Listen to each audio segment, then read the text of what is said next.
This will be a special edition of the John Krasinski Show. We're speaking to you from Dallas before Game 4. We're talking here on Monday morning. We also have a nice interview with Governor Tim Walz that will play at the end of this episode. Tim talking about the importance of the Timberwolves in sports in Minnesota. It's a fun chat. We had a great time talking to him. Thanks to John for setting that up. To remind you, this is part of TalkNorth.com.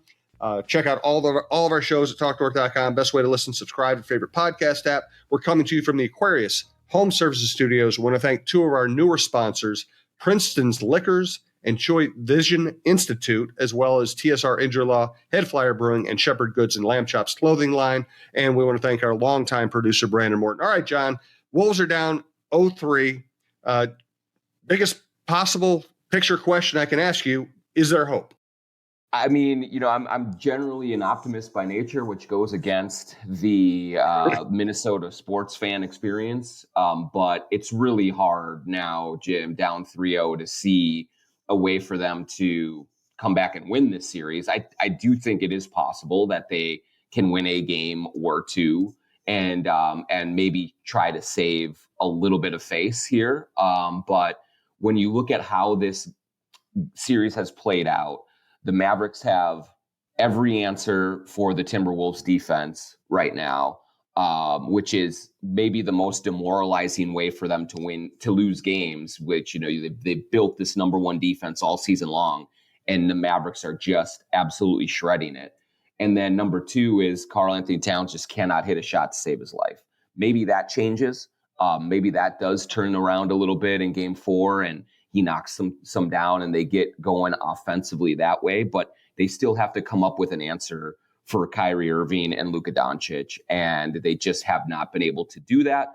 And so it looks like sometime in the next, game or two or three, this is the offseason is approaching and is going to hit sooner than certainly the Timberwolves and fans wanted. It's disappointing, but it just looks like the Wolves haven't been able to solve what Dallas presents right now.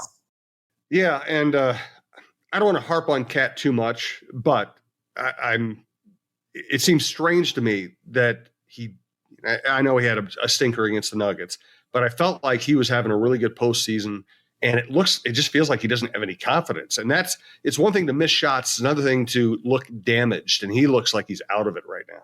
Yeah, he does, Jim. I mean, I was there talking to him after the game on Sunday night, and he spoke with a smile on his face, and he actually apologized for it essentially twice during the interview.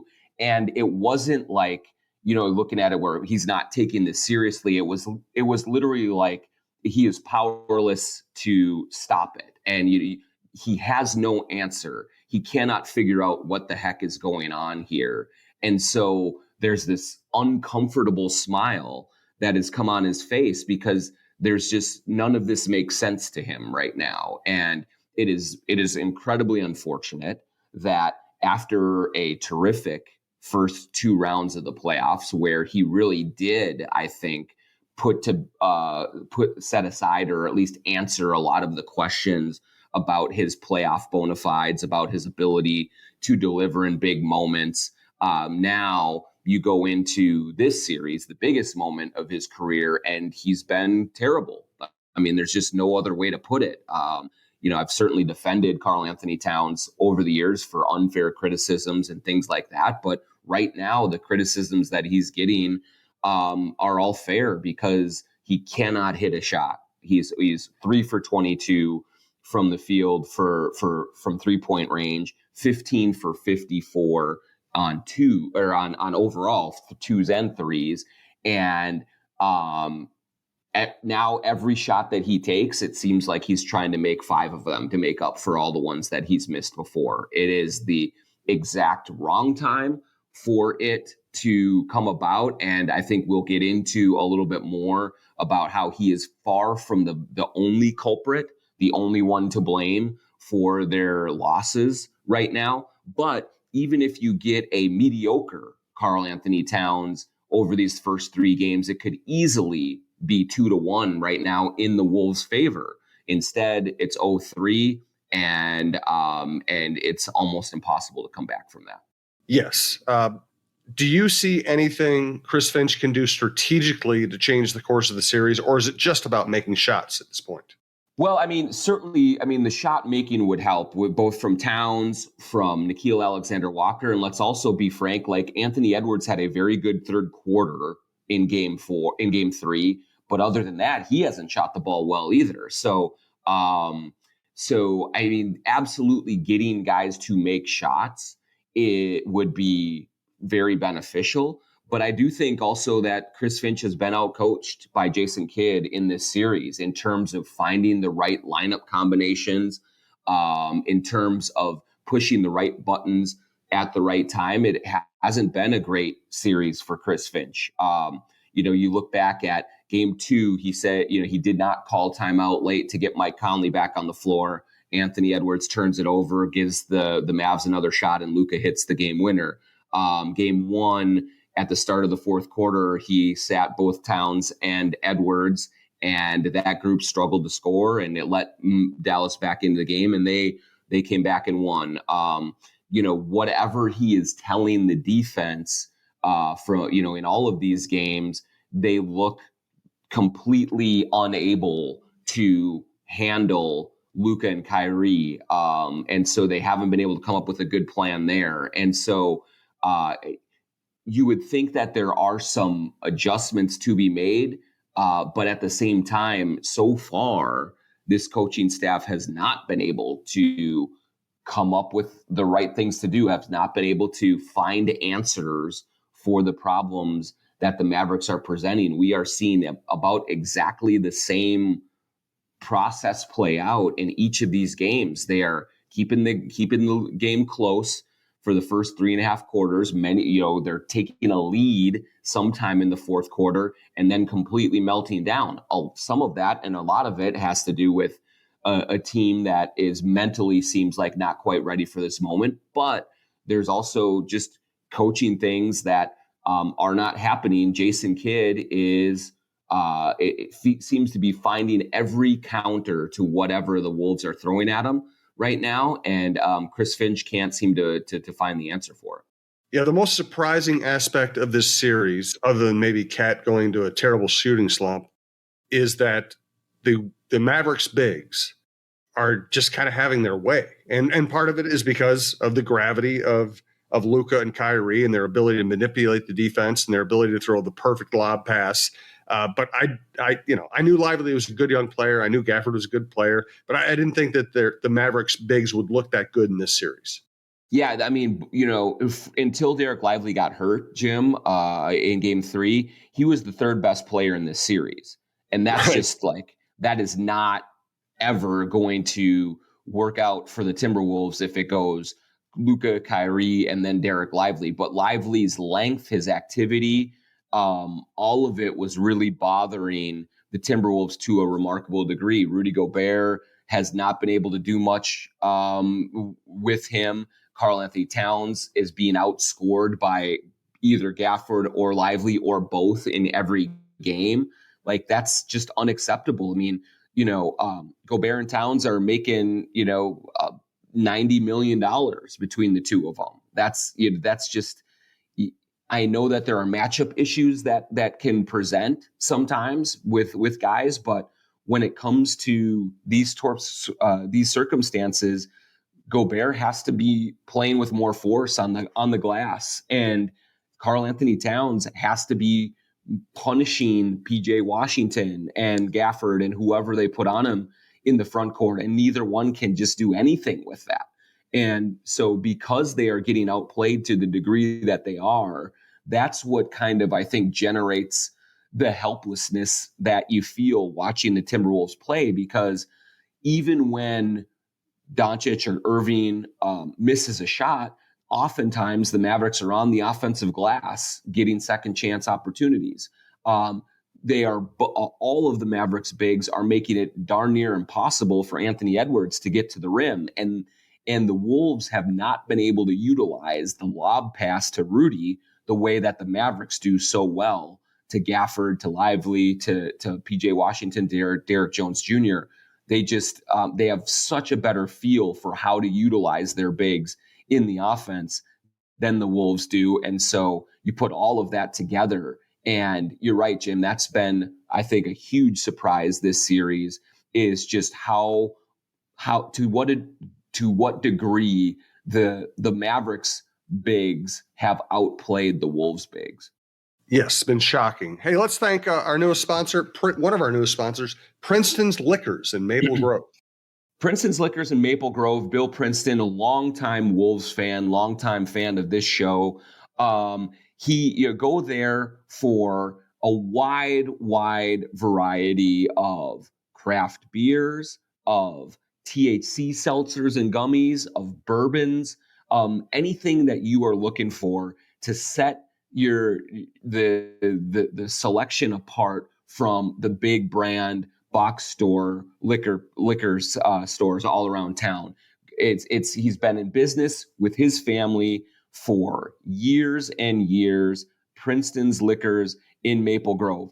You want to support someone who has supported the same things that you guys love. Bill Princeton was an intern with the Timberwolves way back in the day. He even wore the crunch suit during the summer of 2001 back then. And so he is embedded in this community. His family has been operating liquor stores for almost 100 years now. And you go there, they have just a wonderful selection of anything that you could want, but particularly craft beer, bourbons, and they are branching into the THC seltzers and the gummies that are becoming more popular now that they have been legalized. So head into to Princeton's Liquors in Maple Grove. Tell them the John Krasinski Show sent you. Thanks also to Chewy Vision Institute.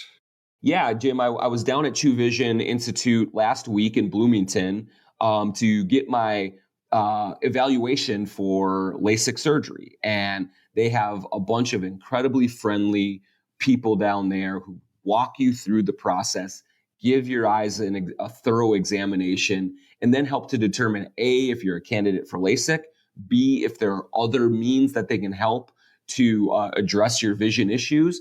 And it's so easy and it's so convenient just to go in, you spend a couple hours with Chewy Vision Institute, and they will lay out all of the options for you. They don't pressure you into anything. They make sure that you are educated on the process. And I love my experience at Chewy Vision Institute, and I'm looking forward to eventually having the LASIK surgery, and we'll be updating you on this show about how all of that goes. But Chewy Vision Institute in Bloomington, very conveniently located, very easy to navigate. Contact them at chewvision.com. I went into the series thinking that Kyle Anderson was maybe the least useful of the 8 rotation players, and now I think he might be the most useful. He actually blocked, I think, Doncic or Kyrie. He plays good perimeter defense, better than you expect because he's not that quick. He rebounds, and he is able to get in the lane and score on this defense. Do we see more of Kyle Anderson going forward? Yeah, I think we do, Jim. Chris Finch said after the game, after Game 3, that he probably should have played Kyle Anderson even more than he did. He is at least giving them some kind of an option when it comes to guarding Luka Doncic and making it a little bit difficult on him. And in addition to that, he has been a weapon offensively off the bench. 10 points, 3 assists in Game 2. Also had a couple of block shots. But I think that what you have seen, especially from Cat and Ant in this series, is it looks like they're both sped up, that they're both playing a little bit too fast and rushing things when it comes to their offense. Kyle Anderson doesn't rush anything. He is playing under control. He's getting to the basket. He's getting great looks, and he's knocking them down, most of them in the paint. And that has been an unexpected silver lining for the Timberwolves so far. We saw him play in the Denver series, and you're just like, man, I don't think this is the series for him. He cannot be playing out there. But Dallas just seems to fit him better just in terms of his strengths, both offensively and defensively. And I do think he is benefiting from being a little bit older, having some playoff experience under his belt. He just doesn't seem like the moment is too big for him right now. And so His ability to give the Wolves some sort of reliability off the bench from an offensive perspective, with Naz Reid, who is playing well as well. That's been big for them because Nickeil Alexander-Walker isn't giving them that much. Mike Conley sometimes plays well and sometimes doesn't.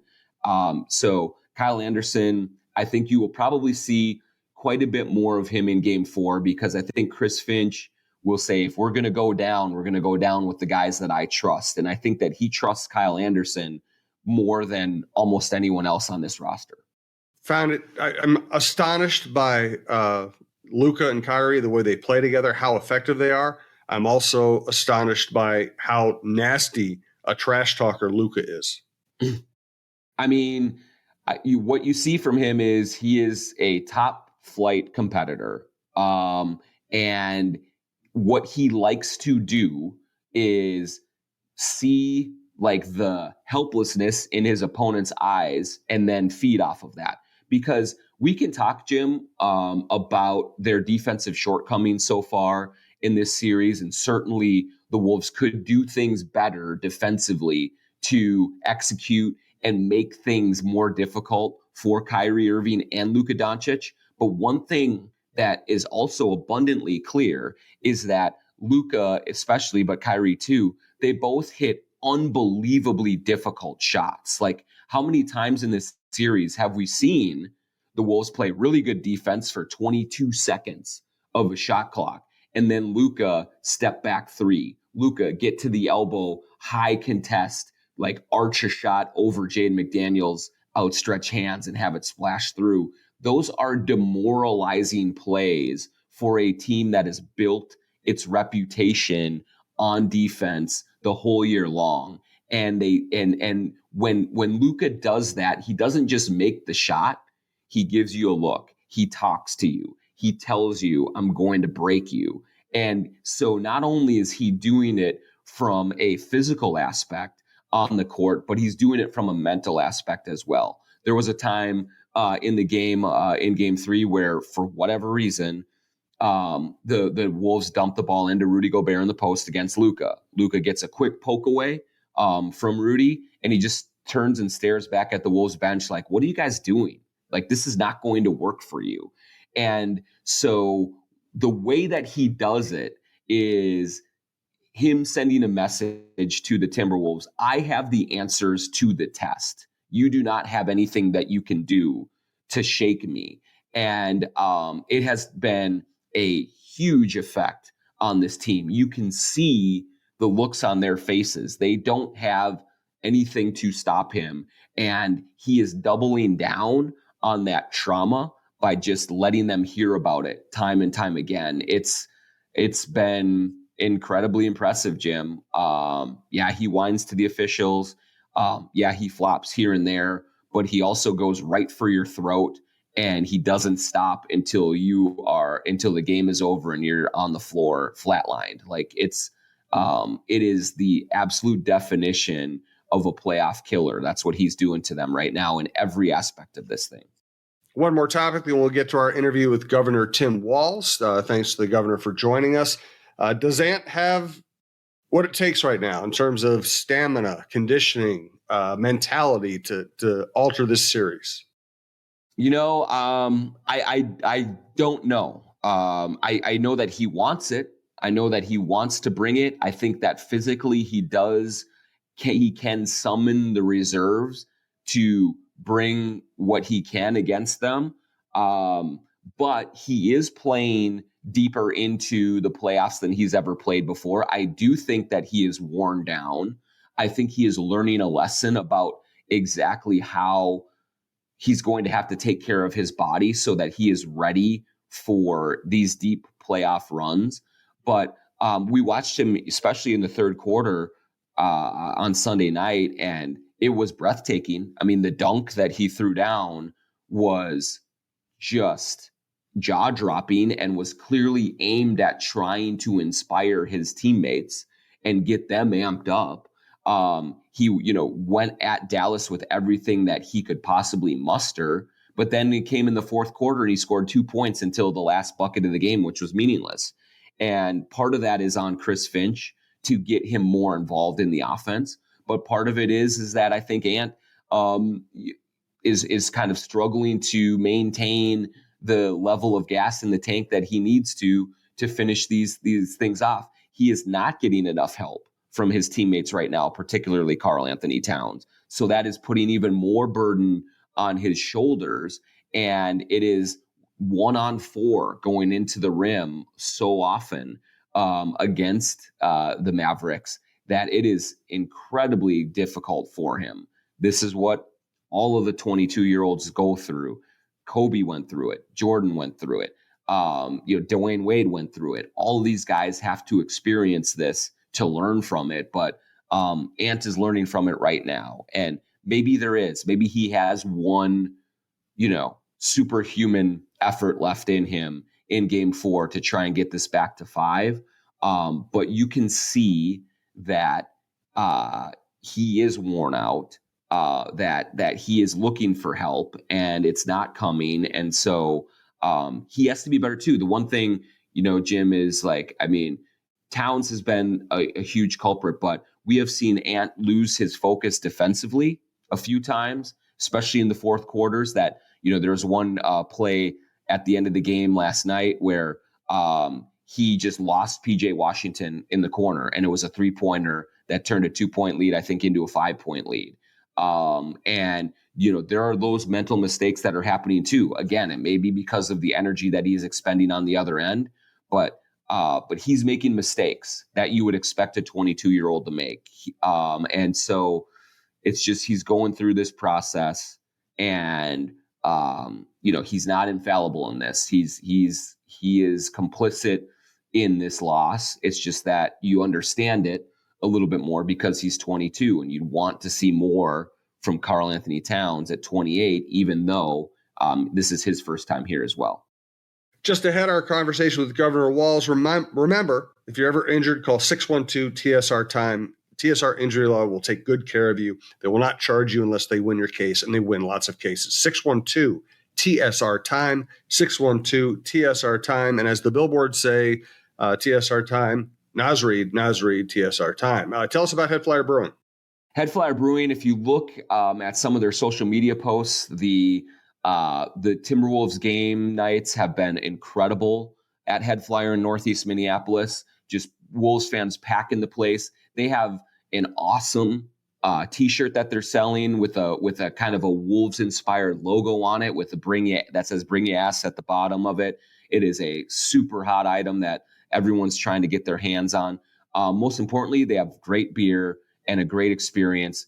Bunch of TVs to watch the games. They're open later on game nights, and you can all gather there. And there's been huge crowds of Wolves fans just packing in and having a great time with it. Maybe now you want to go to Head Flyer and be there with your fellow Wolves fans and commiserate together. Be there for each other, lean on each other in these difficult times.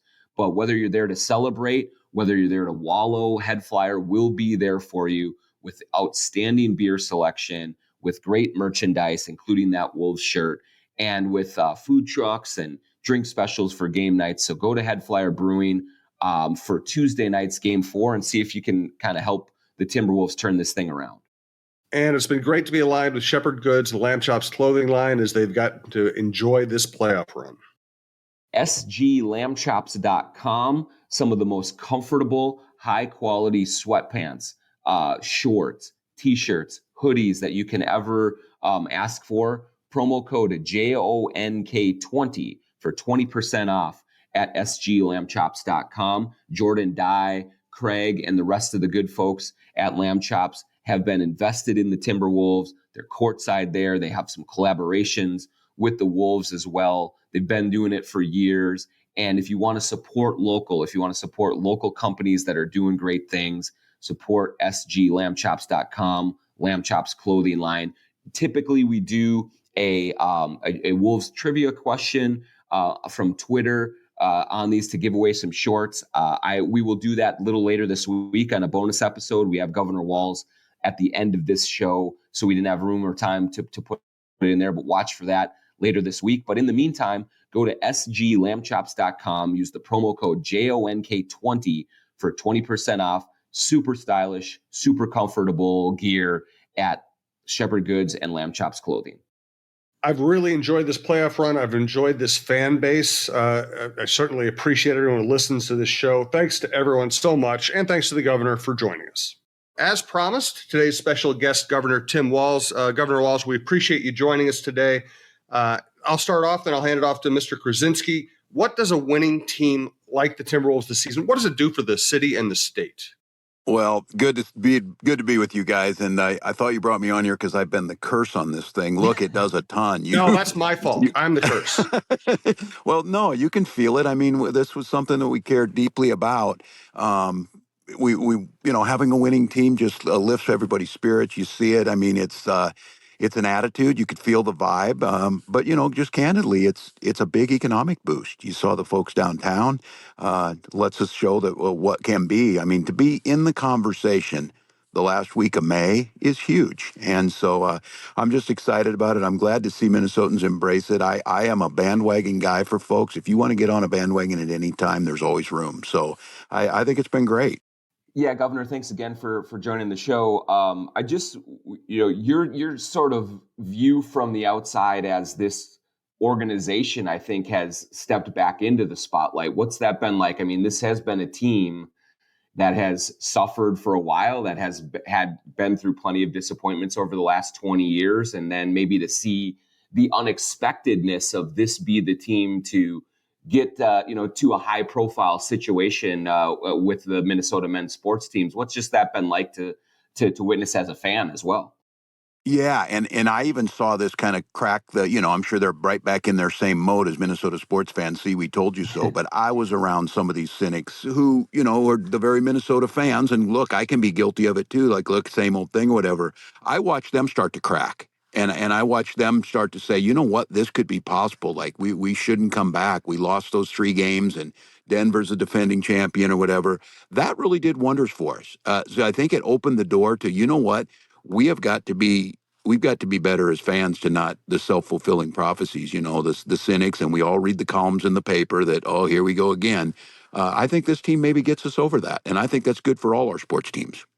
What do you think, even given, Governor, the struggles in this series? They're down 3-0 going into to game 4 in Dallas. Jim and I are both down here in Dallas. It has not gone the Timberwolves' way here so far. How do you think that affects the psyche of the Minnesota fan, just given everything that they have been through over the years?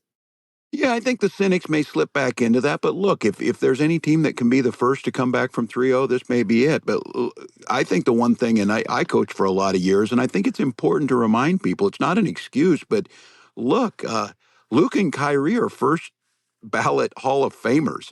This Dallas team is really, really good. And at this level, it's really, really hard. And I think, the Minnesotans start finding, what did we do wrong? Who didn't play well? Cat started out 0-7 and all this.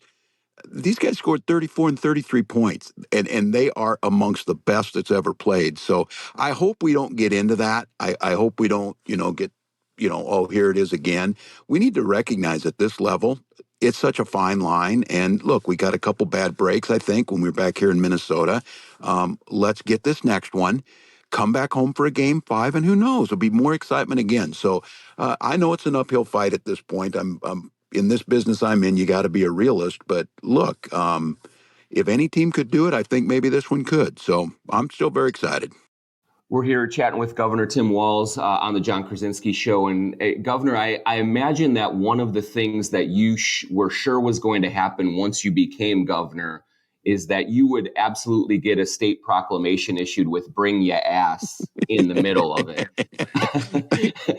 Can you take us a little bit through that, just putting that together and just the kind of the emotion of getting that thing last week here? Like I said, I sports, I don't make any apologies about it. I coached for a couple decades. I think sports is part of life. I don't think it's cliches. I think there's a lot of lessons, and heck, life can be a little bit fun. Everything is so damn cynical, again, not just in sports, but everything. So to see that, and I'm watching that interview, and the minute he said it, when Ant said it, I was texting with my team, and these guys, I've got a team that their job is basically marketing and communications. And this team said, oh my, we have got to do something with this. And so they picked up on it right away. I thought it was really fun. And just, it's funny how it caught on. Again, it was part of that just kind of inspired folks. You guys have been around. You've been around sports. It doesn't happen that often that you can get this kind of wildfire that burns through a whole state and picks up the diehards, and the casual folks got on board, and that thing kind of did it. And I'm really proud of Explore Minnesota decided to use it as part of our ad campaign. So it was fun. And you also made the statement of whereas Nas Reed. So you're on board with the whole Nas Reed bandwagon. What's that like? I mean, you talk about community connection between a player and a community. That's got to be right up there. Oh my goodness. And truly in that proclamation, that's the thing that I thought was just brilliant, because, I do a lot of these whereas, and, they're official proclamations, and it was just whereas Nas Reed when people were reading it. And what I loved is people said, that's right, nothing more needs to be said. But it is true. People, they enjoy having these folks. They look up to them. And, regardless of what, Charles Barkley said back in the days, they are role models. I've got a junior in high school who loves basketball, and he got this fever. He's been with them. He's excited. I see his friends talking about it. And so a guy like this who's just, kind of an inspirational story, quiet dude who just did his business and all of a sudden now is kind of a folk hero here in Minnesota. I think it's awesome. Governor, did you have a chance to run into Charles Barkley at all when he was here? It seemed like he got around the town a little bit, got out to some restaurants and things, and I think that's probably another great thing for Minnesota, right, and for downtown Minneapolis to have someone of his profile kind of maybe even singing our praises a little bit on TNT. Yeah, I agree. And look, my wife's her dad coached basketball for over 40 years. He's one of those gym rat kids who come from that or whatever. And she's a Charles Barkley, just huge fan. Just loves watching the show, thinks they do great, loves the way they talk about it. Yeah, I did not get a chance to see Charles, but lots of folks, taking the pictures at the airport and things like that. It's good. This is all a positive. So I'm really pushing back on the cynics who here we are again. Look, it's late May. We're still in it. A lot of the country, we were kind of the darlings of this thing, and that's not bad. And what the impression has been nothing but good. From Nas Reed to Ant to the way Minneapolis embraced this to, the state tourism picking up on it. It's been good for Minnesota. It's a good shot in the arm. And Governor, one thing kind of a little bit more work related as well I wanted to ask you about is you recently, I think, signed a couple of bills that are surrounding the junk fees that you, as you call them, that are associated with tickets for events. I know that a lot of Wolves fans listen to this pod and I think probably have their own frustrations with you. Can you take us behind the scenes a little bit on that, on what you wanted to accomplish, on how that could affect the ticket buying experience for fans going forward? No, that's right. And it's the experience. Look, we know that there's prices on this, but I think the thing that irritates most of us is and this comes out of personal experience for all of us. You get on, you see a ticket price. Oh, I can afford $68. I'll do that. And you start clicking. And then by the end of it, it's $140. And it says you need to complete your transaction in 90 seconds if you want to get in. And there's, losing these tickets. It's not good consumer protection, and I think the thing that irritates me, and I think a lot of your listeners, is I want the money to go to the people who earned it. That means if it's the players, if it's the venue, if it's an entertainer, they should get the money. Some third-party ticket seller who sucked all these things up with an algorithm and then adding these on to us for doing basically nothing. That's just really irritating. Now, I'm not saying that we're necessarily going to see prices be cheaper, but at least when you go on there, if the ticket is $120, it's $120 at the top, and that's what you pay. And then you're an informed decision on it. I just think that's a better way to go about it. I just think these middle folks who are just profiting off of it, and then it is hiding it because, I'm the first one. I read menus from right to left. I want to know what the price is and then see what it is if I can order it. And I think it's just really frustrating when you don't get to see the price up front. Couple more minutes with the governor. Governor, first of all, Jim Souhan again. Can we do something to ban Draymond Green from Minnesota? Could we keep him out? Man, how great was it? And I was texting everybody laughing like crazy. You could hear the chants in the background when Draymond started coming on. I don't know how they do that with him too, especially, his history with Rudy. And It's he is a wrong. bit of an irritating guy. It is wrong. And I said, look, I know it's about clicks and it's about all this. I think Draymond's got too much baggage and shouldn't be involved in this series. That might need to be a proclamation, whereas Draymond cannot come here or something. So. I love it. I'll look forward to that. Now, the most important question we can ask you is I would like to have you to give us a mental image of how you watch games. You're wearing foam fingers, eating buttered popcorn. What do you look like when you're watching these games? Yeah, well, I'm sitting on the couch in there. Usually there's a dog laying at my feet, and I'm got a phone, like, watching to see what happens, which I got to get over that habit. And I am a tense watcher. I think it's from all the years of coaching. I finally got to the point where I said I couldn't coach anymore because like the losses hurt worse than the wins felt good. So I'm like really tense when I watch this. So I kind of have to do it alone because I'm not a really great person to watch games with. So that's my thing. All right, two more quick things. First of all, we do a show on Talk North. Preps Today with John Millay. John does a great job working with the MSHSL with talking about prep sports and activities. If you'd ever like to come back on the network, he would love to talk to you about the importance of sports and education. Other than that, give us a pick. Tell us how you think this thing plays out. Yeah, amen. I'll take you up on that. We know that students do better when they're involved in extracurricular activities. I got a son here who next year will play in the first, high school league sanctioned boys volleyball. He's a volleyball player, so I'm excited Excellent. about that. Learn a new sport. I think we get this next game.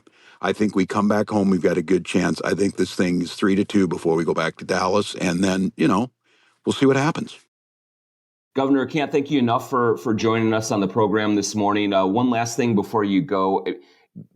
We've had, obviously, the Wolves come into and are playing late into May. You have the U.S. Amateur coming to Hazeltine. SummerSlam 2026 is coming as well. Just what does it mean for the sporting environment in Minnesota right now to have these big events, whether you're earning it, but whether home teams are earning it by advancing in the playoffs, or you're getting these other major events just coming to town? Oh, it's huge. It's deliberate. And I want to thank the Minnesota sports, the folks who are out there, sports and events. These are deliberate. And I think the state needs to be even more engaged. I've made no bones about that I think this is part of economic development. It's part of the tourism.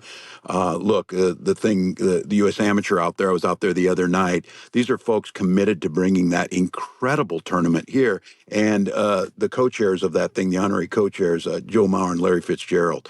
And they showed the picture of when they played basketball against each other in high school. And, you guys know that those are two of the best ambassadors this state could ever have. And I think these things put our face forward. And look, we've got some reputation repair. We know, 4 years ago with George Floyd and some of those things that we have to show the world we are much more than just a moment in time. And so I can't stress enough. I'm going to continue to push that I think these things do matter. I think the facilities matter.